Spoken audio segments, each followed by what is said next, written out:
கிறிஸ்துவுக்குள் மிகவும் பிரியமானவர்களே, இயேசு கிறிஸ்துவின் நாமத்தில் உங்கள் யாவரையும் அன்போடு கூட நான் வாழ்த்துகிறேன். இந்த நாளிலும் தேவன் நம்மோடு கூட இடைப்படுகின்ற ஒரு வார்த்தை ஆதியாகமம் 39ஆம் அதிகாரம் 2ஆம் வசனம்.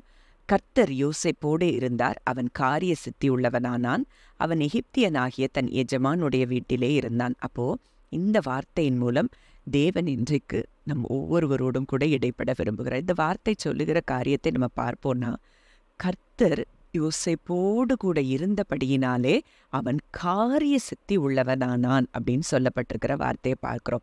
அதுக்கு அடுத்த வசனம் சொல்லுகிற காரியம் என்னன்னா, கர்த்தர் அவனோடே இருக்கிறார் என்றும் அவன் செய்கிற யாவையும் கர்த்தர் வாய்க்க பண்ணுகிறார் என்றும் அவன் எஜமான் கண்டு. அப்போ இன்னைக்கு கர்த்தர் நம்ம கூட இருக்கிறார் அப்படின்னா மற்ற ஜனங்கள் அறிந்து கொள்ளும்படியாய் கர்த்தர் நம்ம செய்கைகளிலோ நம்ம நடக்கைகளிலோ நம்முடைய ஞானத்திலோ அது நிச்சயம் விளங்கும். மற்ற ஜனங்கள் நிச்சயமாய் அதை உணர்ந்து கொள்ளுவாங்க. கர்த்தர் காட்ஸ் ஃபேவர் இவங்க மேல இருக்குது அப்படிங்கிறத உணர்ந்து கொள்ளும்படியாதான் கர்த்தர் நம்ம கூட இருக்கிறாருங்கிறத நீங்க அறிந்து கொள்ளணும். இப்போ இதே வார்த்தையை நான் இங்கிலீஷ்ல வாசிக்கிறேன்.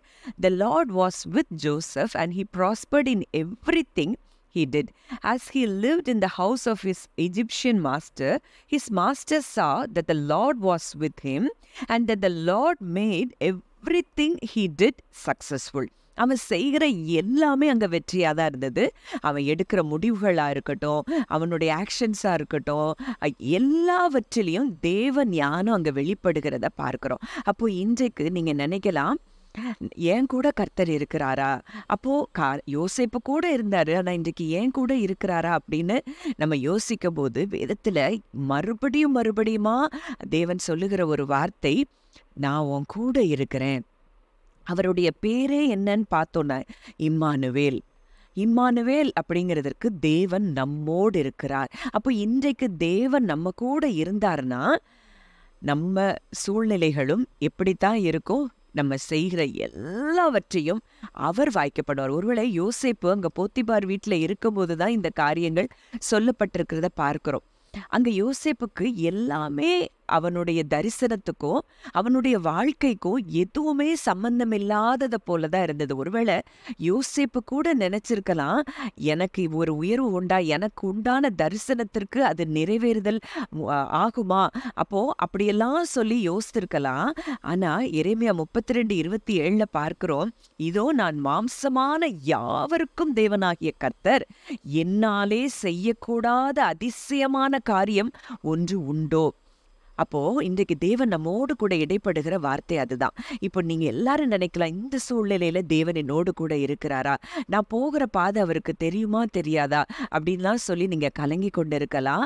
ஆனா தேவன் சொல்றாரு, என்னாலே செய்யக்கூடாத அதிசயமான காரியம் ஒன்று உண்டு. ஒருவேளை யோசிப்போ அப்படிதான் கலங்கி இருந்திருக்க கூடும். நான் செய்யாத தவறுக்கு சிறையில் அடைக்கப்பட்டேனே, சிறையில நான் 2 பேருக்கு நான் தரிசனத்துக்கான விளக்கத்தை சொல்லி அவங்களே என்னை மறந்து போயிட்டாங்களே, இப்படியெல்லாம் யோசிப்பு நினைச்சிருக்கலாம்.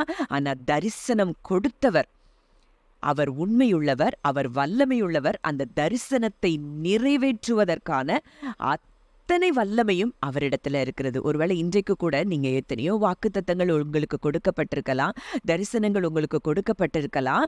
ஆனா அதற்கும் உங்க வாழ்க்கையில இப்ப நடந்து கொண்டிருக்கிற காரியங்களும் எதிர்மறையா இருக்கலாம். ஆனா அது உண்மை இல்லை. ஏன்னா என் வாழ்க்கையில நான் அதை பார்த்திருக்கிறேன்.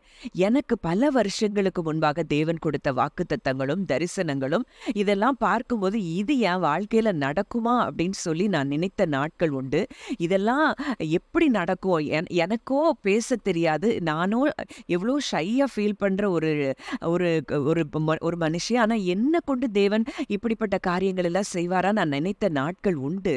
ஆனா அந்த நான் இருந்த எனக்கு கொடுக்கப்பட்ட தரிசனத்தின் நாட்களும் என் வாழ்க்கையில எல்லாமே எதிர்மறையான நாட்களாக தான் இருந்தது.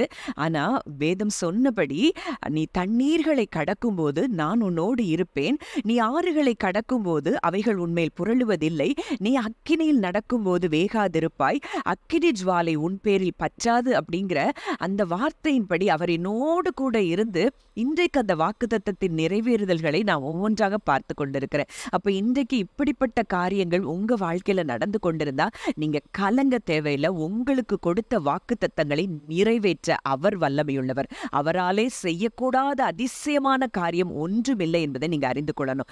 ஒரே நாள்ல சிறைச்சாலையில இருந்து அங்க எகிப்தின் அதிபதியா அங்க யோசேப்பு மாற்றப்படக்கூடுமானால் உங்க வாழ்க்கையில தேவன் அப்படிப்பட்ட காரியங்களை நிச்சயமாய் நிறைவேற்றுவார். அதைத்தான் நம்ம பார்க்கிறோம் மத்தேயு 28:20. இதோ உலகத்தின் முடிவு பரியந்தம் சகல நாட்களிலும் நான் உங்களுடனே கூட இருக்கிறேன் அப்படின்னு அவர் சொல்லி வாக்கு கொடுத்திருக்கிறார். அப்படின்னா இன்றைக்கு அவர் உங்க கூட இருக்கிற காரியமே உங்க வாக்குத்தத்தத்தின் நிறைவேறுதல்களை அவர் முடிய பண்ணுகிறதற்காக. யோசேப்புக்கு ஒருவேளை இது புரியாம இருந்திருக்கலாம். அந்த சூழ்நிலைகள்ல கர்த்தர் என் கூட தான் இருக்கிறாரான்னு கூட ஒரு நினைவுகள் வந்திருக்கலாம். ஆனா அந்த சூழ்நிலையிலும் தேவன் அவனோடு கூட இருந்து அந்த வாக்குத்தத்தத்தின் நிறைவேறுதல்களை அவனுக்காக அதை முடிய செய்யக்கூடும் என்றால் இன்றைக்கு நம்ம ஒவ்வொருத்தர் வாழ்க்கையிலையும் தேவனால் அப்படிப்பட்ட அற்புதங்களை செய்ய முடியும் என்பதை நீங்கள் அறிந்து கொள்ள வேண்டும். ஜெபிக்கலாம்.